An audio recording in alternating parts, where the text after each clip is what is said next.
ایک گناہگار بنی اسرائیل کی اس کی کہانی موجود ہے کہ وہ آیا اور نیکوکار سے اس نے کوئی بات کی تو اس نے اس کو جھٹک دیا، اور وہ اتنا نیکوکار تھا جب وہ چلتا تھا تو بادل اس کے اوپر سایہ کرتا تھا، اللہ نے اس کو اتنا نوازا ہوا تھا، لیکن گناہگار کو دیکھ کر کے اس کے اندر نفرت کے جذبات پیدا ہوئے، اس نے کہا میرے سے بات نہ کر، پیچھے ہٹ جا، اللہ اکبر۔ تو وہ بیچارہ بڑا رویا کہ مالک میں اتنا گناہگار ہوں کہ تیرے پاک بندے مجھے اپنے پاس بٹھانے کے لیے بھی تیار نہیں۔ دل ٹوٹا، شکستگی پیدا ہوئی، کہا لیکن مالک تیری مرضی، اور واپس پلٹا۔ لیکن جب واپس پلٹا تو وہ بادل کا سایہ جو اس نیکوکار پہ تھا وہ سایہ اس گناہگار کے سر پہ آ گیا۔ تو وہ کرم نوازی جس پہ فرما دے اس کے سارے بندے ہیں۔ تو اللہ کو جو ہے وہ تکبر کی نیکی نہیں، وہ گناہ جس کے بعد عجز پیدا ہو اللہ کو وہ پسند ہے، وہ گناہ جس کے بعد توبہ کے جذبات ابھریں، بندے کو شرمندگی کا احساس ہو۔ تو مت ایسے بنے کہ 4 نمازیں پڑھ لیں تو سب بے نمازیوں کو حقیر جاننے لگ جائیں، تھوڑا سا کام کر لیں، صدقہ و خیرات کر لیں تو باقی مالداروں کو حقیر جانے لگے۔ آپ کو دین کے کام کی توفیق مل گئی ہے تو آپ دین کے ٹھیکیدار بن کے بیٹھ جائیں کہ میں اتنا بڑا جلسہ کروایا، اب میرے علاوہ تو کوئی یہاں مسلمان نہیں رہتا، میں ہی سب سے بڑا عاشق رسول ہوں اور میں ہی سب سے بڑا مسلمان ہوں۔ نہ، ایسا نہ کیجئے۔ اللہ نے آپ کو توفیق دی، آپ نے لوگوں کو دعوت دی، پتہ نہیں کس آنے والے پہ کتنا کرم ہوا ہے۔ یہ تو ان کی رحمتیں ہیں، وہ جس پہ چاہے جیسے چاہیں برس جائیں۔ ہم کو ٹھیکیدار تھوڑے ہیں، ہم تو نوکری کرنے والے ہیں، ہم تو جوتے اٹھانے والے ہیں۔ ہو سکتا ہے کس کے صدقے، میرے والد گرامی مجھے یاد آتے ہیں، وہ مجھے فرمایا کرتے تھے جب گفتگو کے لیے نکلنے لگے اور لوگوں کا ہجوم ہونے لگا تو وہ مربی تھے بڑے، اور بڑی حکمت کے ساتھ جو ہے وہ کوئی نہ کوئی بات سمجھاتے رہتے تھے۔ تو ایک دن فرمانے لگے کہ ایک خطیب تھا، بظاہر اچھا خطاب کرتا لیکن اندر سے وہ اتنا اچھا نہیں تھا۔ تو جب وہ فوت ہو گیا تو وہ بخشا گیا تو اس نے اللہ سے کہا کہ میرے مالک، میرا تو کوئی عمل ہی نہیں ہے کہ میری بخشش ہوگی اور میری مغفرت ہو گئی۔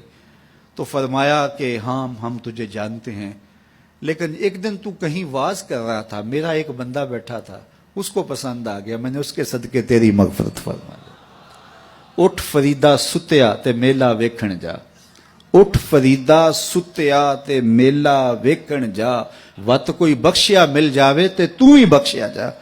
تو پتہ نہیں کس کے صدقے سے اللہ رحمتوں کا نزول فرماتا ہے۔ بے عمل کو دیکھ کر کے اس سے نفرت نہیں ہے، نفرت تو گناہ سے ہے، گناہگار سے نہیں ہے، لیکن کوشش کی جائے کہ یہ عمل بد چھوڑ دے۔ اللہ اکبر۔ ایک جنازہ گزرا اور وہ جنازہ کسی غیر مسلم کا تھا تو چشمان رحمت میں آنسو آ گئے۔ تو صحابہ نے پوچھا کہ حضور یہ یہودی ہے یا عیسائی ہے، کوئی اس کا جو مذہب تھا وہ بتایا۔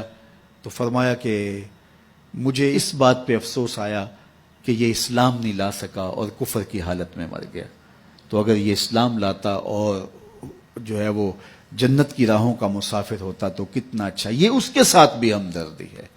تو اللہ کی مخلوق، یہ جنت کے اکیلے ٹھیکیدار بننے کی کوشش نہ کریں کہ میرے علاوہ کوئی جائے ہی نہ، جنت کے دروازے پہ میں بیٹھ جاؤں گا کسی کو، یہ زیادتی ہے۔ میرے تو اعلیٰ حضرت نے یہ کہا تھا، ایک میرا ہی رحمت پہ دعویٰ نہیں، شاہ کی ساری امت پہ لاکھوں سلام۔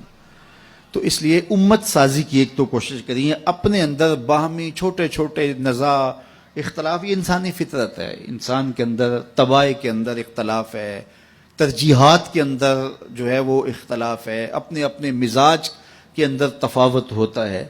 تو ایسا نہ ہو کہ چھوٹی چھوٹی باتوں سے آپ جو ہے وہ امت کو پھاڑ چیر کے رکھ دیں، نہیں، بلکہ امت کا جو تصور ہے اس کو قائم رہنا چاہیے۔ تو گناہ کے بعد جب انسان کے اندر ندامت کا اظہار ہوتا ہے، وہ جو آنسو ٹپکتے ہیں، بندہ اپنے آپ کو چھوٹا سمجھتا ہے، میں اتنا گناہگار، میں پاپی، میں مجرم، میں میلا اتھرو، جب وہ اپنے آپ کو دیکھتا ہے کہ میں اتنا برا شخص ہوں تو پھر اللہ کی رحمتیں اس کے اوپر متوجہ ہوتی ہیں۔ تو اس کو پسند ہے کہ جب بندے اس کے حضور عاجزی کرتے ہیں، اس کے حضور معافی مانگتے ہیں، تو مت کسی کو حقیر جاننا کہ یہ گناہگار ہے، نہ جانے اس کا انجام کیا ہو۔ کتنے گناہگار ان کا آخر اچھا ہو جاتا ہے، کتنے نیکوکار ان کا آخر اچھا نہیں ہوتا۔ انما الاعمال بالخواتیم، وہ تھی تو فاحشہ عورت لیکن ایک کام کیا کہ ایک کتے کو پانی پلا دیا، اپنے دوپٹے سے جوتا باندھ کر کنویں میں لٹکایا اور اس کو پانی پلا دیا۔ حدیث پاک میں آتا ہے اللہ اس کے صدقے سے اس کی خطائیں معاف فرما دی۔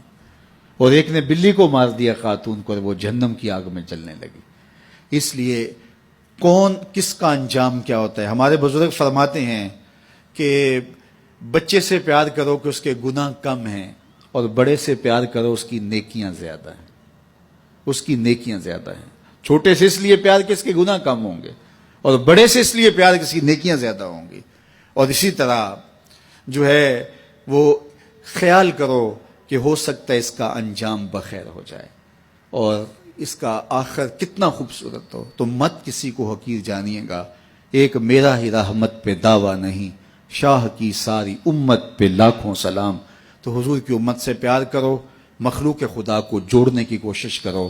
اور آقا کریم علیہ الصلوۃ والسلام نے یہ جو امت کا تصور دیا اور کہاں کہاں سے لا کے کہاں کے افراد کو ایک گروہ میں، ایک جماعت میں اور ایک امت کے اندر پرویا، ایک لڑی کے اندر پرویا، اس امت کو امت ہی رہنے دیا جائے۔ اللہ مجھے آپ کو اپنی پناہوں کا حصار عطا کرے۔